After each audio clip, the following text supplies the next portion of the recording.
नमस्ते विद्यार्थी मित्रांनो, मी प्राध्यापक कवडे सर, बंकट स्वामी महाविद्यालय बीड. विद्यार्थी मित्रांनो, आपण पाहत आहोत चिटणीसाची कार्यपद्धती. विद्यार्थी मित्रांनो, या चिटणीसाच्या कार्यपद्धतीमध्ये आपण या ठिकाणी आतापर्यंत 4 प्रकरणं पाहिली. आतापर्यंत किती प्रकरणं पाहिली? 4 प्रकरणांचा आपण अभ्यास केला. विद्यार्थी मित्रांनो, या 4ही प्रकरणामध्ये महत्त्वाची बाब अशी होती ती म्हणजे भांडवली स्वरूपाचं जे वित्त आहे त्याचं जे नियोजन होतं किंवा भांडवली स्वरूपाचं वित्त प्राप्त करणे किंवा मिळवणे याच्यासाठी वेगवेगळ्या प्रकारचे साहित्य साधनं किंवा स्रोत ज्याला आपण म्हणतो सोर्सेस. तर हे सोर्सेस ऑफ कॅपिटल या ठिकाणी आपण पाहिले. त्यात मालकीचा सोर्स होता, म्हणजे भागांच्या विक्रीमधून आपण मालकीचं भांडवल उभारत होतो. आणि कर्जाऊ भांडवलामध्ये विद्यार्थी मित्रांनो महत्त्वाचा सोर्स आपण काय पाहिला होता? कर्जरोखे किंवा डिबेंचर्स. कर्जरोखे किंवा डिबेंचर्स. विद्यार्थी मित्रांनो, या ठिकाणी हे जे कर्जरोखे होते, या कर्जरोख्यावर आपण काय करत होतो? कर्जरोख्यावरती कंपन्यांना त्याच्यावर काय द्यावं लागतं? तुम्हाला कर्जरोख्यावरती तुम्हाला व्याज द्यावं लागतं, बरोबर आहे. हे जे डिबेंचर्स आहेत किंवा ह्या डिबेंचरसाठी किंवा कर्जरोख्यासाठी आपल्याला कर्जाऊ स्वरूपाचं भांडवल उभारून या ठिकाणी त्याच्या व्याजाची आणि कर्जाऊ भांडवलाची जी उभारणी केलेली त्याची परतफेडीचं देखील नियोजन करावं लागतं. विद्यार्थी मित्रांनो, या ठिकाणी आपण ज्या महत्त्वाच्या बाबी पाहिल्या त्यामध्ये भागांचे वेगवेगळे प्रकार पाहिले. त्याच्यानंतर कर्जाऊ भांडवलामध्ये कर्जरोखे किंवा डिबेंचर विक्री पाहिली. भागांची विक्री कशी करतात त्याच्या नियम व अटी तरतुदी पाहिल्या. आणि पाठीमागच्या प्रकरणामध्ये कर्जरोखे आणि कर्जरोख्याच्या विक्रीच्या वेगवेगळ्या प्रकारच्या नियम आणि अटी किंवा तरतुदी पाहिल्या. विद्यार्थी मित्रांनो, आणखी एक कमी कालावधीसाठी आणखी एक भांडवलाचा तात्काळ प्राप्त होणारा जो सोर्स आहे तो सोर्स म्हणजे कोणता सोर्स आहे? तो सोर्स आहे कमी कालावधीसाठी किंवा अल्प कालावधीसाठी अल्प मुदतीचं भांडवल उभारणीचा आणखी एक स्रोत आहे आणि तो स्रोत आहे ठेवी. काय त्याचा स्रोत? ठेवी. ठेवी म्हणजे डिपॉझिट. तर हे जे डिपॉझिट आहेत हे डिपॉझिट्स कसे आहेत विद्यार्थी मित्रांनो? हे डिपॉझिट किंवा ठेवी या फार अल्प कालावधीसाठी घेतल्या जातात. विद्यार्थी मित्रांनो, कंपन्या काय करतात? कंपन्या महत्त्वाचं एक काम करतात. यामध्ये एक महत्त्वाचा भाग असा आहे तो म्हणजे अल्प कालावधीसाठी म्हणजे कमीत कमी या ठिकाणी 6 महिने आणि जास्तीत जास्त 36 महिने, याचा अर्थ 3 वर्षाच्या मुदतीपर्यंत आपण ठेवी ह्या स्वीकारू शकतो. आणि या ठेवी स्वीकारित असताना 2 माध्यमं आहेत विद्यार्थी मित्रांनो. यामध्ये किती माध्यमं आहेत? 2. आणि या ठेवी स्वीकारत असताना तुम्हाला महत्त्वाचा मुद्दा असा घेता येईल की तो मुद्दा किंवा त्या ठिकाणी ठेव स्वीकारित असताना तुम्हाला एक पर्यायी व्यवस्था म्हणजे स्वतःच्या कंपनीचे सभासद म्हणजेच भागधारक, म्हणजे कोणाकोणाला तुम्ही ठेवी विकू शकता? अल्प कालावधीसाठी तुम्ही सभासद किंवा भागधारकाकडून या ठिकाणी तुमच्या या ठिकाणी ठेवी स्वीकारू शकता. आणि दुसरा पर्याय आहे जनतेकडून ठेवी. कोणत्या ठेवी? जनतेकडील ठेवी. ह्या जनतेकडून ठेवी स्वीकारत असताना विद्यार्थी मित्रांनो या दोन्हीसाठी एक जी मर्यादा आहे ती मर्यादा किती आहे? 6 महिने ते 3 वर्ष. 6 महिने ते जास्तीत जास्त 3 वर्ष एवढ्या कालावधीसाठीच कंपन्या काय करू शकतात? ठेवींची स्वीकृती करू शकतात. आणि विद्यार्थी मित्रांनो, यावर देखील अशा प्रकारच्या भांडवलामध्ये ज्या सभासदाकडून ठेवी स्वीकारल्या जातील यांच्या भांडवलावर कुठल्याही प्रकारचं नियंत्रण ठेवण्याची गरज नसते. कारण हे पुरवलेले जे पैसे आहेत किंवा ठेवलेल्या ठेवी आहेत या सर्व ठेवीची रक्कम ही कोणाची असते? कंपनीच्या मालकीची असल्यासारखी होते. त्याचं कारण हे जे मालक किंवा सभासद आहेत कंपनीचे, हे मालक किंवा सभासदच या ठिकाणी काय करतात? ठेवी ठेवतात. आणि त्याच्यामुळे ह्या ठेवीवरती कुठल्याही प्रकारचं ताण राहत नाही. त्यांना याच्यामधल्यामध्ये किंवा जनतेकडून जरी ठेवी स्वीकारल्या तरीसुद्धा तुम्हाला त्याच्यावर काय द्यावं लागतं? मग अल्पकालीन व्याज द्यावं लागतं. आणि ह्या व्याजाची तरतूद किंवा या ठिकाणी नियोजन फक्त या ठिकाणी करावं लागेल. आणि विद्यार्थी मित्रांनो, कंपनीला विशिष्ट कालावधी म्हणजे याचा अर्थ मॅक्झिमम 3 वर्षाच्या आतमध्ये किंवा मॅच्युरिटी डेट म्हणजे 3 वर्षाच्या नंतर ही जी राशी आहे किंवा ठेवीची रक्कम आहे ही ठेवीची रक्कम तुम्हाला व्याजासह काय करावं लागेल? परत करावं लागेल. किंवा त्यालाच आपण परतफेड असं म्हणतो. त्यालाच काय म्हणतो आपण? परतफेड असं म्हणतो. आणि हे परत केलेले किंवा परतफेडीचे ज्या ठेवी आहेत या ठेवी स्वीकृती कंपन्या देतात. आणि या ठेवीची स्वीकृती घेऊन या ठिकाणी तुम्ही तात्काळ किंवा अति तातडीचं भांडवल. कशाची गरज भागते यातून? तातडीची गरज भागवणे. याच्यातून काय सिद्ध होतं? तातडीची गरज भागवणे हे महत्त्वाचं कार्य सिद्ध होतं. आणि ही तातडीची गरज भागवत असताना विद्यार्थी मित्रांनो या ठिकाणी अर्जन्सी असे असते की ही गरज भागवण्यासाठी कंपन्या काय करतात? मग अल्पकालीन आणि तातडीची गरज जर असेल आपल्या भांडवलाची तर मग ठेवीची स्वीकृती करतात आणि पहिल्यांदा ते आपल्या स्वतःच्या सभासदांना आवाहन करतात. आणि हे सभासद या ठिकाणी काय करतात? मग या ठिकाणी हे जे सभासद आहेत हे सभासद कंपनीचे सभासद काय करतात? कंपनीचे सभासद या ठेवीमध्ये गुंतवणूक करतात. आणि तोही पैसा जर त्यांना पुरेसा नसेल किंवा आणखी ठेवीची गरज असेल तर कंपन्या मग जनतेकडून भांडवल उभारणी करतात. आणखी कोणाचा पर्याय उभा करतात? मग जनतेकडून. मग जनता काय करते? या ठिकाणी ठेवीमध्ये गुंतवणूक करते. आणि अशा प्रकारच्या ठेवीमध्ये गुंतवणूक करणं हे जनतेला व्याजापोटी आकर्षित होऊन अशा रकमे किंवा अशा भांडवलामध्ये जनता काय करत असते? गुंतवणूक करण्याचा प्रयत्न करत असते. विद्यार्थी मित्रांनो या ठेवी स्वीकारत असताना महत्त्वाची बाब अशी आहे की ती म्हणजे या ठिकाणी तुम्ही काय करू शकता? हे ठेवी स्वीकारत असताना वारंवार या ठिकाणी काही नियम आणि अटी त्याच्या तरतुदी असतात किंवा ठेवी स्वीकारण्याची जी कार्यपद्धती आहे ही देखील या प्रकरणामध्ये विद्यार्थी मित्रांनो आपल्याला शिकायची आहे. आणि ह्या ज्या ठेवी हे प्रकरण आहे या प्रकरणाची आपण काय करूया आता? प्रस्तावना पाहणार आहोत. विद्यार्थी मित्रांनो या ठिकाणी प्रस्तावनेमध्ये त्यांनी दिलं आहे कंपनी आम जनतेकडून. आम जनता म्हणजे सामान्य जनता. आम जनताचा अर्थ काय होतो विद्यार्थी मित्रांनो? सामान्य जनता म्हणजे जगात कोणतीही व्यक्ती. बरोबर आहे? आम जनता या ठिकाणी आम जनतेकडून किंवा तिच्या सभासदाकडून ठेव स्वरूपात रक्कम स्वीकारते. मग दोन पर्याय आहेत. एक आम जनता आणि दुसरा आहे सभासद. त्यावेळी तिच्या भांडवलात वाढ होण्यास मदत होते. त्यावेळेस काय फायदा होतो? मग तिच्या भांडवलामध्ये वाढ होण्यास मदत होते. भांडवल उभारणीचा हा अत्यंत स्वस्त मार्ग आहे. विद्यार्थी मित्रांनो त्यांचं काय म्हणणं आहे? या ठिकाणी हा भांडवल उभारणीचा कसा मार्ग आहे? अतिशय स्वस्ताचा मार्ग आहे. आणि स्वस्त मार्ग याचा अर्थ काय? रिजनेबल. बरोबर आहे? कुठल्याही प्रकारचं त्यामध्ये टेन्शन नाही. आणि ठेवीच्या माध्यमातून भांडवलाची उभारणी केल्यामुळे भांडवलावर नियंत्रण ठेवण्याची गरज भासत नाही. कारण ठेवी या अल्पमुदतीसाठी स्वीकारल्या जातात. ठेवी या कशासाठी स्वीकारल्या जातात? अतिशय अल्पमुदत. आणि ही जी अल्पमुदत आहे ही तुम्हाला मी सांगितली 6 महिने ते 36 महिने एवढ्याच अल्प कालावधीसाठी या स्वीकारल्या जातात.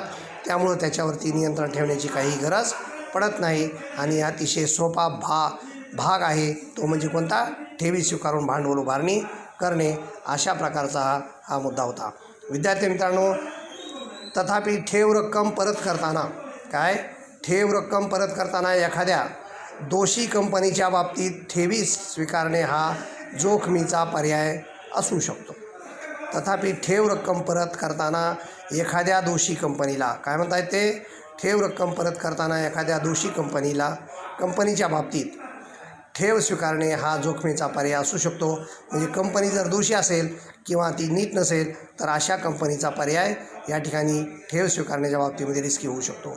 ठेवीचा अर्थ आणि व्याख्या ही प्रकरण 2 मध्ये सविस्तर माहिती दिलेली आहे. म्हणजे ठेवीच्या बाबतीमध्ये आपण प्रकरण 2 मध्ये विद्यार्थी मित्रांनो काय केलं होतं? या ठेवीच्या बाबतीतला अर्थ आणि त्याची सविस्तर माहिती आपण वाचली होती किंवा अभ्यास केला होता. या प्रकरणामध्ये आपण कोणत्या कंपन्या ठेवी स्वीकारून भांडवलाची उभारणी करू शकतात आणि त्याच्या अटी शर्ती सभासद आणि जनतेकडून ठेवी स्वीकारण्याच्या कार्यपद्धतीचाच फक्त अभ्यास करणार आहोत.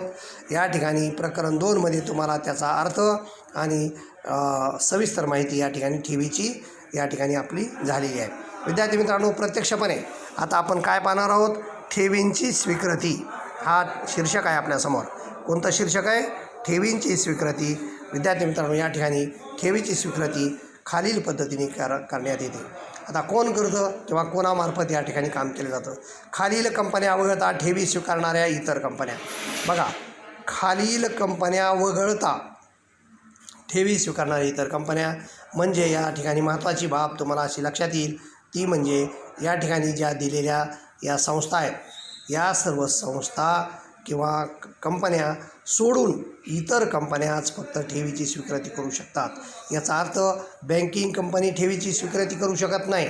पुन्हा ज्या कंपन्यांचा बँकिंग व्यवसाय नाही, NB काय म्हणतो तो, ज्या कंपन्याचा बँकिंग व्यवसाय नाही अशा पद्धतीच्या खालील कंपन्या वगळता ठेवी स्वीकारणाऱ्या इतर कंपन्यासाठी ही सोय त्यांनी दिलेली आहे। तिसरा मुद्दा दिला आहे गृह कर्ज पुरवठा कंपनी, गृह कर्ज वित्तीय संस्था या ज्या आहेत ह्या देखील अशा प्रकारचं कार्य या ठिकाणी ठेवी स्वीकारू शकत नाहीत। आणि चौथा नंबर आहे सरकारद्वारे निश्चित केलेली इतर कोणतीही कंपनी, वरील वगळता इतर कंपन्या, म्हणजे ह्या 3 सोडून इतर कंपन्या या ठिकाणी कंपनी कायदा 2013ला कलम 73 ते 76 मध्ये आणि कंपनी ठेवी स्वीकृती नियम 2014 ठेवी स्वीकारण्याबाबत रिझर्व्ह बँक ऑफ इंडियाने निर्देशित केलेल्या अधिकृत सूचना खालील तरतुदीची पूर्तता करून ठेवी स्वीकारू शकतात किंवा स्वीकारता येतात। या ठिकाणी हा महत्त्वाचा मुद्दा तुम्ही लक्षात ठेवा। विद्यार्थी मित्रांनो, या ठिकाणी पुढे जाऊन आपल्याला काय सांगितलं त्यांनी, खालील तक्त्यामध्ये कोणत्या कंपन्या सभासदाकडून व जनतेकडून ठेवी स्वीकारू शकतात ते दर्शविण्यात आले आहे। बरोबर आहे, कोणत्या कंपन्या सभासदाकडून आणि जनतेकडून ठेवी स्वीकारू शकतात याची जी माहिती आहे ती या ठिकाणी त्यांनी काय केलेली आहे, ती त्यांनी या ठिकाणी दिलेली आहे। विद्यार्थी मित्रांनो, या ठिकाणी ठेवीची स्वीकृती जी आहे ही ठेवीची स्वीकृती करत असताना या ठिकाणी ज्या कंपन्या ठेवी स्वीकारू शकतात त्या कंपन्यांची नावं या ठिकाणी दिलेत। या ठिकाणी पहिला विभागणी आहे ठेवीची स्वीकृतीमध्ये सभासदाकडून ठेवी। पहिला मुद्दा काय, सभासदाकडून ठेवी। हा जो सभासदाकडून ठेवी आहेत या सभासदाकडून ठेवी या खाजगी कंपनी स्वीकारू शकते। नंतर काय, पुन्हा सार्वजनिक कंपन्या ज्या पात्र कंपनीशिवाय पात्र कंपनीशिवाय सार्वजनिक कंपनी स्वीकारू शकते। आणि पात्र सार्वजनिक कंपनी हे 3 आयटम किंवा 3 मुद्दे हे सभासदाच्या ठेवी स्वीकारू शकतात। आणि जनतेकडून कोण ठेवी स्वीकारू शकतं, पात्र सार्वजनिक कंपनी आणि सरकारी कंपन्या। जनतेच्या ठेवी कोण घेऊ शकतं, सरकारी कंपन्या। अशा प्रकारचा हा तक्ता विद्यार्थी मित्रांनो तुम्ही काळजीपूर्वक या ठिकाणी वाचन करा आणि त्याच्यावर लक्ष केंद्रित करा। विद्यार्थी मित्रांनो, खाजगी कंपनीच्या बाबतीमध्ये काय सांगितलं त्यांनी, खाजगी कंपनी ही सभासद, संचालक किंवा त्यांचे नातेवाईक, खाजगी कंपनी सभासद, संचालक किंवा त्यांचे नातेवाईक यांच्याकडून ठेवी स्वीकारू शकते। अशा पद्धतीचं अतिशय महत्त्वाचं वाक्य त्यांनी दिलेलं आहे। ती स्वतःच्या सभासदाकडून, संचालक मंडळ किंवा त्यांचे नातेवाईक यांच्याकडून ठेवी स्वीकारू शकते। ही अतिशय ह्या खाजगी कंपनीच्या लोकांसाठी महत्त्वाची आणि फायद्याची बाब आहे। विद्यार्थी मित्रांनो, पुढचा मुद्दा आहे तो म्हणजे सार्वजनिक कंपनी। सार्वजनिक कंपनी काय करते, पात्र कंपनी सोडून, म्हणजे जी कंपनीची पात्रता आहे ती सोडून सार्वजनिक कंपनी पात्र कंपनीशिवाय सभासद किंवा संचालकाकडून ठेवी स्वीकारू शकते। आणि पुढचा आणि अंतिम शेवटचा टप्पा यातला पात्र कंपनी। या ठिकाणी पात्र कंपनी कोणाला म्हणायचं, तर या ठिकाणी पात्र कंपनी म्हणायचे, पात्र कंपनी सार्वजनिक कंपनी म्हणजे अशी कंपनी, बघा पात्र कंपनी म्हणजे पात्र सार्वजनिक कंपनी म्हणजे अशी कंपनी की जिची निव्वळ मालमत्ता ही